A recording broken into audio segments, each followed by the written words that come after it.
নমস্কার।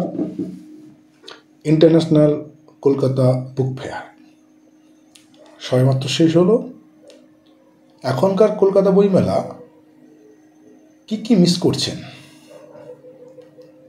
অর্থাৎ আগেকার বইমেলা থেকে এখনকার বইমেলার কি পরিবর্তন হয়েছে, এই নিয়ে সোমা ব্যানার্জি কি বলছেন। বই পোকা গ্রুপে সোমা ব্যানার্জি একটি পোস্ট করেছেন, সেখানে লিখেছেন, সম্ভবত 40 বছর ধরে ছেদিনভাবে বইমেলায় আসছি।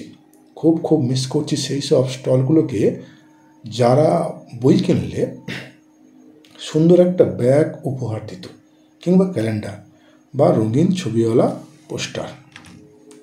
পথ চলতি লোকের হাতে রোল করা বস্তুটি দেখলেই, দাদা দিদি কোথায় দিচ্ছে এটা, কোন স্টল? মিস করছি সেই সব সদ্য তরুণ মুখগুলো যারা গিটার নিয়ে ঘাসে গোল করে বসে গান গাইত। মিস করছি সেই সব সবুজ ঘাস জমিটাকেও, যেখানে বসে বন্ধুদের দেখাতাম সদ্যকেনা বই। মিস করছি বইমেলার মধ্য দিয়ে ছোট ছোট মিছিলে হেঁটে যাওয়া পার্ক স্ট্রিট ময়দানের সেই উত্তাল দিনগুলো মিস করছি, যখন গেটে লাল শালু পেতে সুমন চট্টোপাধ্যায়ের প্রতিবাদী গান কনরিয়া যুগমিল নিয়ে। বইমেলার মাইকে হারিয়ে যাবার ঘোষণা আর তার ফাঁকে সুমনের গান মিস করছি। গেট অফিসের সামনে মাঠে বন্ধুর সঙ্গে রঁদেবেও। কফি হাউসের তাঁবুতে চেয়ার টেবিলে বসে সস মাখানো চিকেন পকোড়া। মিস করছি চলতে চলতে হঠাৎ সামনে বুদ্ধদেব গুহ কিংবা নারায়ণ সান্যালকে দেখে সসম্ভ্রমে একপাশে সরে দাঁড়ানো।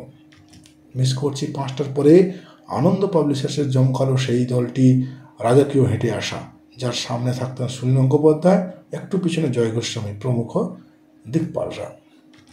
বইমেলা এখন অনেক বেশি ঝকঝকে স্মার্ট, তবুও মিস করছি সেই গরিব মেলাটাকে।